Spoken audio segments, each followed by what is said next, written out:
University of Bedfordshire psychology professor Dr. Andrew Clement's words echo throughout the empty earth to anyone who may still be alive, surviving the zombie apocalypse. Clement states, "We need you," posters displayed around small pockets of surviving civilization. You will want to recruit people who can perform maintenance work, grow food, and mend facilities. You will educate the next generation, who might be good for law enforcement. Community needs a wide range of job skills, but as a smaller pool of recruits who may not have obvious skills, this may involve a shift in our focus from skills to more general personality characteristics. This quote above is true to the motherfucking zombie in the undead, mutated, and intense world of State of Decay 2. The first State of Decay game was pure masterpiece of game designing, but the team took it a step forward and improved the already great game even better.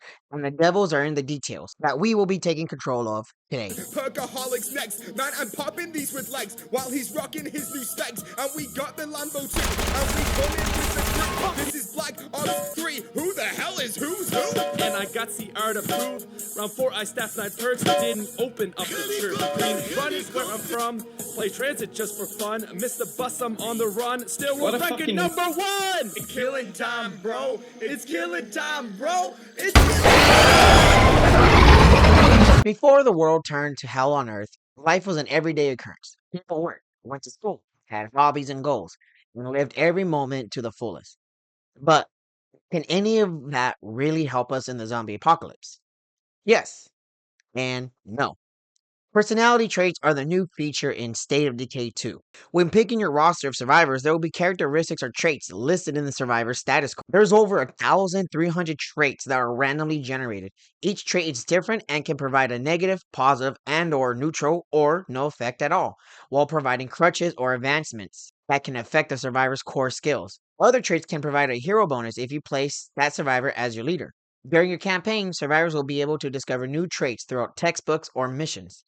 The trait frustrated is given when survivors have a moral issue and will only be removed if you complete the survivor's task, or they will leave the group forever. Let's go over some of these traits that your survivors may encounter due to their pre outbreak lives. You have absent minded, audiophile, delivery driver, exotic dancer, hospice nurse, magician, pathetic, quick study, smoker, talks loudly, weak stomach. So, why do these traits matter? Why should you pick and choose your survivors correctly? Because these hidden traits will either make or break your survivors out in the land of the walking dead. Some traits act as a personal boost or debuff to that particular survivor, or can affect the entire group as a whole. Survivors with horrible traits like skipped boot camp, which increases injuries by 25%, will be terrible to send out into the field for combat missions given the fact that they will be injured quicker by special zombies like the Pharaoh who will rip them apart in seconds. A survivor with the trait left for dead may be better to send out in the combat given the fact that this trait provides plus 30 to your max health and plus 10 to your max stamina, giving your survivor more fuel and life in the fight for a survival against a juggernaut. Having a survivor die to the endless horde will bring down the moral status of your group as a whole, making survival harder. Pre-planning your attacking group will help you in the long run if you stack your survivors with followers who bring their A game to the fight and provide for the community. We do Jamestown logic up in here, folks. Came out to tell the tale, standing in the city at the edge of hell. Right into an alley, see the shadow of Big Bell. This is the end. Pick the right friends. Yes, it's great to have a group with a doctor and carpenter and a crossbow marksman. Writes Jennifer Goldback in her article, The Most Important Factor for Surviving a Zombie Apocalypse for Psychology Today. And she's right about picking your friends wisely. You may not know who these people were and what they did pre-outbreak, or if they were even contributing members to society at all. Data K2 allows you to adopt survivors from other groups. You can meet, trade, and complete missions for other pockets of survivors, but a little bit of extra flavor is added when you can break down the surviving group and recruit one of their followers into your group. Before sending in your adoption papers, you can see the core stats and traits of the survivor. This helps you with regulating the best of the greatest the apocalypse can offer you. Let's dive into Deadlands of other zombie media for a minute to hammer in the undead skull like I want to with my point. Dawn of the Dead 2004, directed by Zack Snyder, is a remake of the classic 1978 Dawn of the Dead by George A. Romero. Our group of mall chopping survivors are from multiple backgrounds of life. We have Anna, the nurse, Kenneth, the ex-Marine police officer, and Well, those are really the only two vital ones for survival. But, anyways, the movie itself is a great social experiment for what I want to talk about. The movie tests our survivors' skills, wits, and abilities as challenges spawn up. Andre, our street thug, brings in his pregnant girlfriend who is deadly sick and infected to our unknowing until it's time for the baby to pop. Andre is a bad friend to have in a group. He breaks the zombie rule number one of not telling anyone that they know of an infected individual. This is a selfish, selfless act. Yeah, he's keeping his girlfriend and his baby alive, and I get that. He needs that for his own sanity. But it's bad for the whole group as a whole. You have now brought in contamination into your home. After trying to chase down the Muppets all across Europe, Steve is a washed up, coked up businessman who's only in the mall to slay some poo-tang. The distracted individual isn't great for the survival of the group as a whole, as we see Steve die towards the end of the film. Then we have Doug Michael Kelly, who is an over controlling rent a cop who has a redemption arc. Kelly isn't a character you want at the beginning due to the selfish controlling issues, but there are everyday changes happening in the world of the undead. Having not just skilled survivors but real humanity within the group is better for all. An organized and well efficient group is only determined by those who leads them through the dark. Not a zombie movie, but The Mist is another great example of who you don't want in your group. I'm religious myself. I'm an independent Catholic who believes in science and religion where God does design our paths among the stars and has the universe deliver us those choices based on the energy we put back into the world. This is why I believe Miss Carmody is a spawn of Satan's forgotten nuts trapped in the fibers of a tube sock at the bottom of the laundry basket. He gives religious people a terrible name. She is poison to any faith due to her brimstone and fiery hell sermons in the market. He is a person of radicalism anchored in ego shallow waters that is her twisted version of faith. People like this should never be welcomed into a survival group in fear of an uprising mutiny, taking control, or misleading the flock due to half-baked philosophies. It's great to have faith, hope, and God in the times of dire circumstances, but depending on how much you lean on those beliefs will determine if you rise to living conditions or stumble down a deadly path. Zombieland, Wichita, and Little Rock are terrible survivors and the worst people to be around during an outbreak. These fuckers only look out for themselves and will continue to look out for themselves. They should not be allowed into a group, even after the fact. The first time we meet them, they scammed us. Their pasts were scams. Scams shouldn't survive in these trier times. Another huge scam in zombie media are the cannibals of Terminus, who distribute falsehoods and act as wolves in a prophet robe to draw survivors in for dinner. And I do mean for dinner. But what's for dinner for the lower half of the survivors in Land of the Dead? I personally love this movie and think it's a great addition to the Of Dead franchise. The social commentary of classism is phenomenal. What's not phenomenon are the bunch of assholes who are running the place from their ivory towers. Leadership isn't just needed but required for survival. Yet, leadership comes in different forms. Fucking Christmas! Slushing through the blood of zombies that we've slayed. Rule the gobs of ghoul.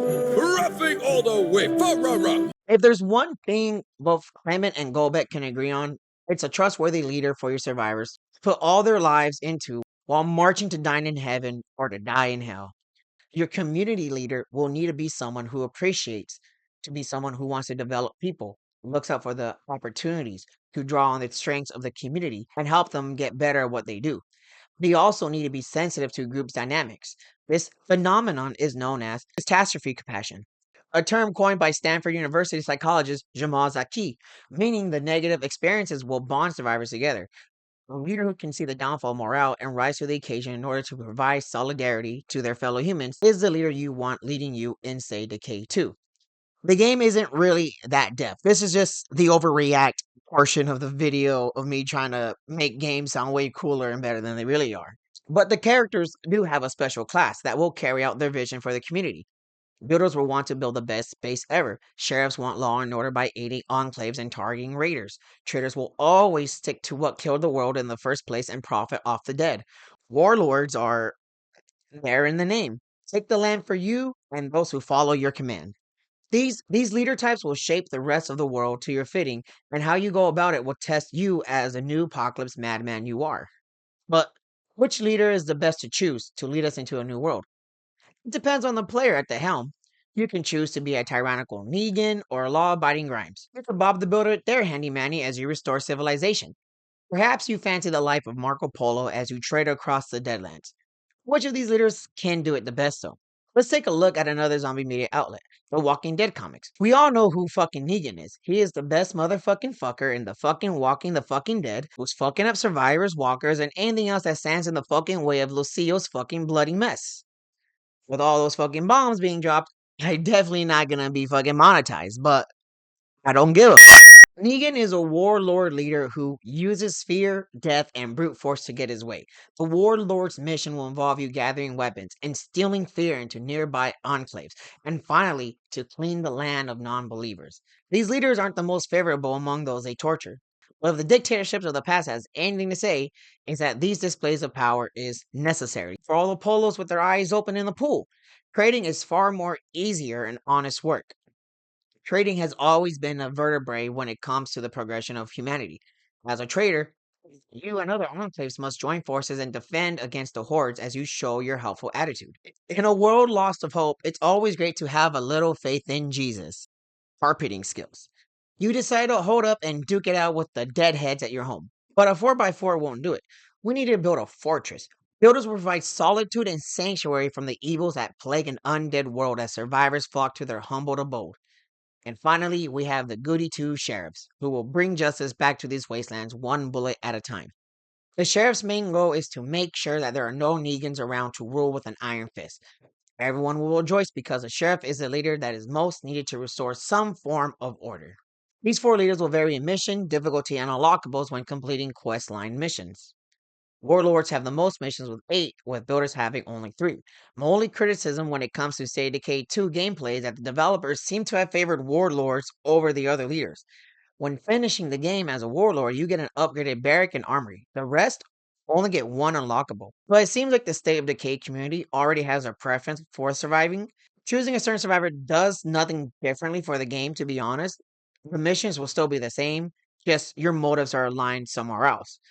I wish there was a little more obvious change in the core story, like Dying Light 2 or Telltale games, but I'm hoping this won't be a missed opportunity when State of Decay 3 does come out. I like connecting dots and reality to the visual media I consume because that makes everything I take in much more real.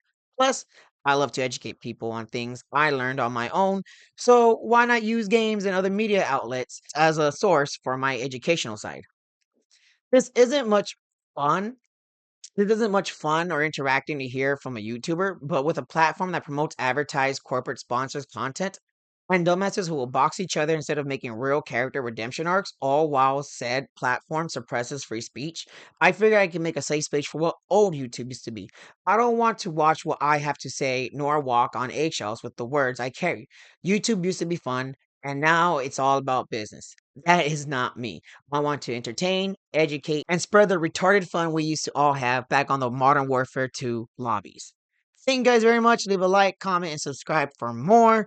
Tell me what you guys want to see video wise, game wise, movie wise. I have a movie review coming out real soon. Not really a review, just another analysis. I hope my fellow monks can just wait there and just I hope my fellow monks can just chill for a bit and we'll have stuff ready. I don't know how to end that off. That was terrible.